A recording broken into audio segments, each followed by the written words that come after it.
Retired Major General Joseph Nkaissery took office as the Interior and Coordination of National Government Cabinet Secretary after he was sworn in on Boxing Day in 2014. He took over from Joseph Olelenku, who was fired on 2nd December 2014 after barely serving 20 months in the internal security docket. Olelenku became the casualty of the rising insecurity in the country. 64 people killed in 2 attacks in Mandera, and the Westgate massacre that saw 67 people dead was enough. The smoke you are seeing from the building, terrorists setting some mattress on fire to distract our action. There was a public outcry over the security lapses in the country linked to terror attacks, including the Capedo incident, in which at least 19 police officers were killed. There was demand and pressure from politicians and the public to replace Olelenku with someone with the agility and security background to handle the most sensitive ministry in government. I, Joseph Nkaissery, being appointed a cabinet secretary. Retired Major General Joseph Nkaissery was a natural choice.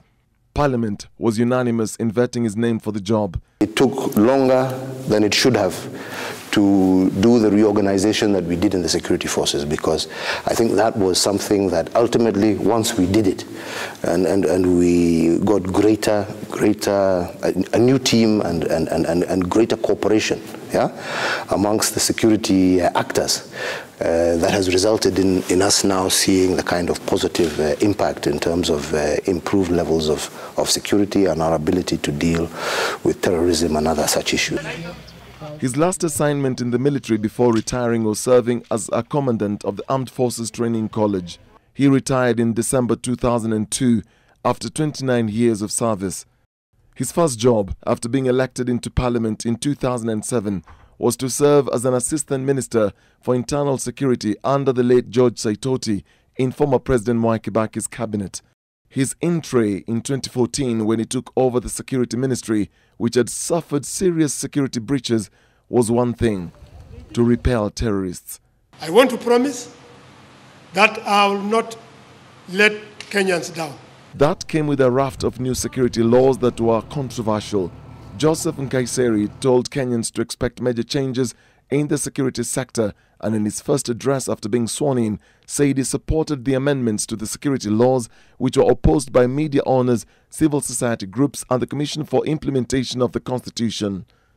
In his view, they were meant to fight crime and terrorism. One thing I can assure you is that we are not going to infringe on the human right of citizens. During his term as the Interior CS, security officials say he helped streamline security operations and instilling discipline with his conservative approach to operations.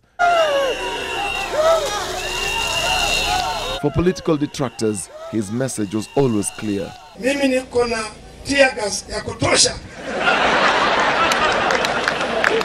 Na sija askari hajafanya training sana. Sasa I will appreciate to train nyinyi. He was the first cabinet secretary to admit the presence of powerful cartels and brokers who interfered with issuance of tenders at his ministry in his first 90 days as the Interior Cabinet Secretary. Dennis Okari, NTV.